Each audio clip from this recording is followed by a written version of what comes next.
ప్రపంచంలోని అతిపెద్ద పాముల గురించి ఎప్పుడైనా ప్రస్తావన వచ్చినప్పుడు మనకు అనకొండాలు మరియు కొండ చిలువలు వంటి భారీ పాముల చిత్రాలు మనసులోకి వస్తాయి.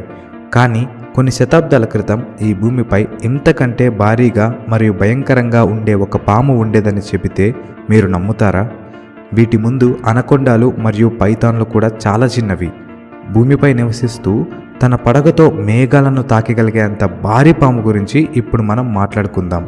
అవును, నేను టైటానోబోవా అనే ఒక మహా వినాశకరమైన పాము గురించి మాట్లాడుతున్నాను. ఈరోజు ఈ వీడియోలో ఈ పాము యొక్క ఉనికిని గురించి మరియు దీనికి సంబంధించిన కొన్ని ఆసక్తికరమైన విషయాల గురించి తెలుసుకుందాం.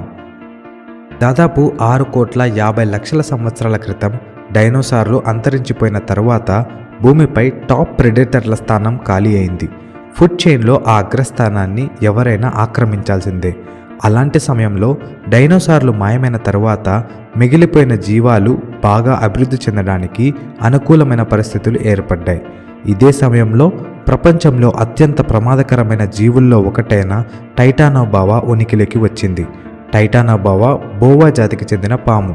ఈ జాతికి చెందిన పాములు సాధారణంగా చాలా పెద్ద సైజులో ఉంటాయి, కానీ వీటికి విషం ఉండదు. ఈ బోవా జాతి ప్రధానంగా అమెరికా ఖండంలో కనిపిస్తుంది.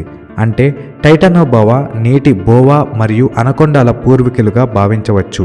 తన కాలంలో ఇది అత్యంత భయంకరమైన, అత్యంత ప్రమాదకరమైన వేటగాళ్ళల్లో ఒకటిగా పేరు సంపాదించింది. మనం ఇందాక మాట్లాడుకున్నట్టే ఈ పాములు డైనోసార్ల తర్వాతే వచ్చాయి. అంటే డైనోసార్లతో వీటికి ఎలాంటి సంబంధం లేదు. శాస్త్రవేత్తల అంచనా ప్రకారం ఈ పాములు దాదాపు 6 కోట్ల సంవత్సరాల క్రితం ఉనికిలోకి వచ్చాయి. సుమారు 50 లక్షల సంవత్సరాల పాటు భూమిపై ఆధిపత్యం చెలాయించాయి. ఈ కాలాన్ని పాలియోసిన్ పీరియడ్ అని పిలుస్తారు. ప్రస్తుతం అనకొండాలు ఎక్కడ కనిపిస్తాయో అప్పట్లో టైటానోబోవా కూడా దాదాపు అలాంటి ప్రాంతాల్లోనే జీవించేవి. అంటే అమెజాన్ లాంటి దట్టమైన అడవుల్లో చిత్తడి ప్రాంతాలే వీటి నివాస ప్రాంతాలు.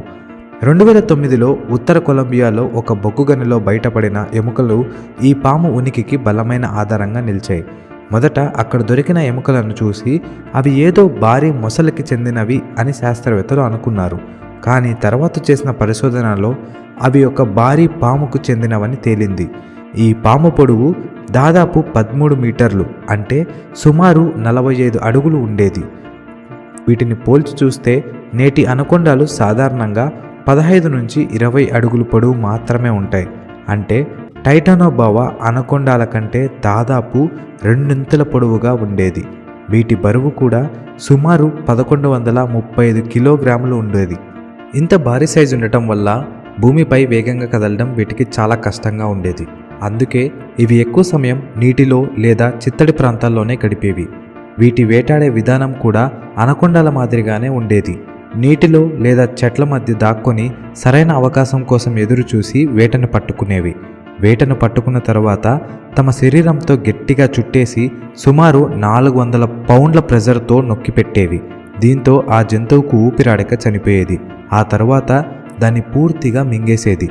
వాటి ఆహారంలో పెద్ద పెద్ద చేపలు, ఇతర రెప్టైల్స్, అలాగే ఆ కాలంలో ఉన్న భారీ మొసళ్ళు కూడా ఉండేవి.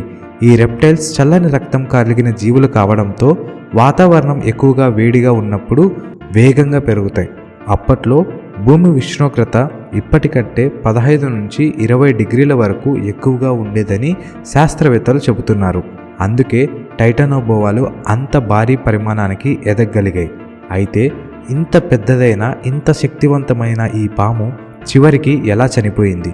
శాస్త్రవేత్తల ప్రకారం దీనికి ప్రధాన కారణం వాతావరణ మార్పులు. కాలక్రమేణా భూమి చల్లబడటం ప్రారంభమైంది.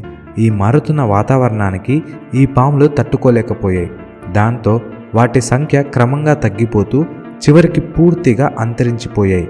అయితే కొన్ని ఆర్టికల్స్ ప్రకారం ప్రస్తుతం గ్లోబల్ వార్మింగ్ కారణంగా భూమి మళ్ళీ వేడెక్కుతోంది. ఇదే పరిస్థితి చాలా కాలం కొనసాగితే భవిష్యత్తులో మళ్ళీ ఇలాంటి భారీ రెప్టైల్స్ అభివృద్ధి చెందే అవకాశం ఉందని కొందరు శాస్త్రవేత్తలు హెచ్చరిస్తున్నారు.